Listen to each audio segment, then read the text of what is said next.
Hey everybody, this is Unit 5 Formative 2, Day 2 video. We're going to be solving by using the square root method. Okay, so we're still essentially doing the same thing that we were doing when we solved by factoring. We're still finding what x is equal to. Okay, so in this case, what you need to know is that to get rid of an x squared, you're going to take the square root of it. So first thing you want to do is make sure your x squared is by itself. In this case, it's the only thing on this side of the equal sign, meaning there's only a 1 in front of it, and there's nothing being added or subtracted from it. If that's the case, we're just going to take the square root of both sides. When you take the square root of x squared, you just get x, and then you get plus or minus 6, because the square root of 36 is 6.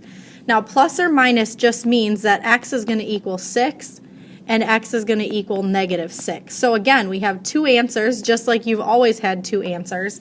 Okay, so you have 6 and negative 6. You may write your answer just like this if you want, though. If you want to write it as plus or minus 6, that's fine. But to help you remember that you do need two answers, you might want to write it this way and list both of them. Okay, here's another example. The only difference here is the x squared is not by itself this time, so we're going to have to get it by itself first by dividing by 5, because 5 is being multiplied by the x squared. When you do that, those will cancel out, so you get x squared equals 45 divided by 5 is 9. Okay, to get rid of the x squared, we're going to take the square root. So x equals plus or minus 3, or in other words, x equals 3, x equals negative 3.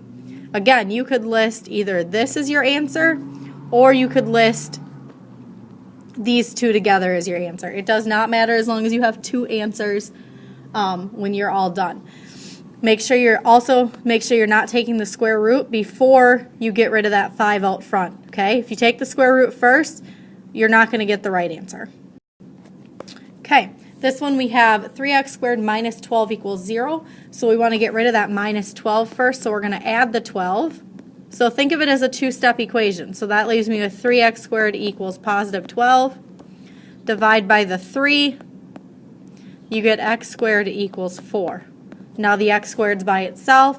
Take the square root of both sides. Again, I did not take any square roots until I finally had that x squared all by itself, meaning there was only a 1 in front of it. Nothing being added or subtracted. There's not a 3 there anymore. Okay, so your final answer would be x equals plus or minus 2. Or in other words, 2 or negative 2. So we could write it as x equals 2, x equals negative 2 if we really wanted to. All right, and here's your last one here. So for this one, we're going to, we have plus, it's still a two-step equation, so we're going to subtract the 64. That gives me negative 4x squared equals negative 64. Okay, get rid of the negative 4 by dividing by negative 4. That'll cancel that out. Again, I have not taken any square roots yet until now, when I have 64 divided by 4 gives you 16, a positive 16.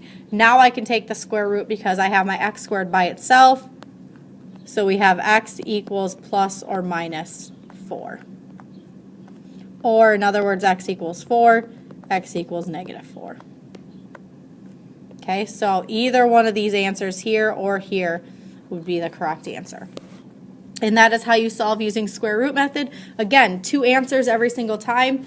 Make sure you took good notes, and we will see you later.